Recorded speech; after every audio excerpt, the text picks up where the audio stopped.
আল্লাহ যখন এই পৃথিবী সৃষ্টি করলেন, পৃথিবীর মধ্যে ভাইব্রেশন হচ্ছিল, কাঁপাকাঁপি। আল্লাহ পৃথিবীর কাঁপাকাঁপি বন্ধ করার জন্য পেরেকের মতো পাহাড়গুলোকে পৃথিবীতে ঠুকিয়ে দিলেন, কাঁপাকাঁপি বন্ধ হয়ে গেল। এই দৃশ্য দেখে ফেরেশতারা বলে, ইয়া রব, পাহাড়ের এত শক্তি, আপনার সৃষ্টির মধ্যে পাহাড়ের চেয়ে শক্তিশালী কিছু আছে?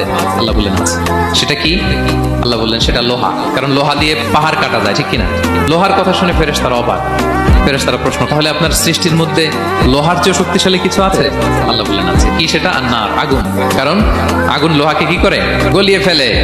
ফেরেশতারা শুধু অবাকই হচ্ছে। ফেরেশতারা বলে, আগুনের চেয়ে শক্তিশালী কিছু আছে? আল্লাহ বলে আছে, আলমা, পানি। কারণ আগুনে দাউ দাউ করে জ্বলে ওঠা আগুনের মধ্যে পানি দিলে আগুন অস্তিত্ব হারায়। ফেরেশতারা শুধু অবাকই হচ্ছে। তারা বলে, তাহলে পানির চেয়ে শক্তিশালী কিছু আছে? আল্লাহ বলেন আছে, রিহ, বাতাস। কারণ বাতাস পানিকে একদিক থেকে আরেক দিকে নিয়ে যায়। জলের মধ্যে বায়ুর উচ্ছ্বাস লাগলে জলোচ্ছ্বাস তৈরি হয়, ঠিক কিনা? ফেরেশতারা আবার অবাক হয়ে বলে, তাইলে বাতাসের চেয়ে শক্তিশালী কিছু আছে? আল্লাহ বললেন আছে। সেটা কি? বলতেছে বনি আদম।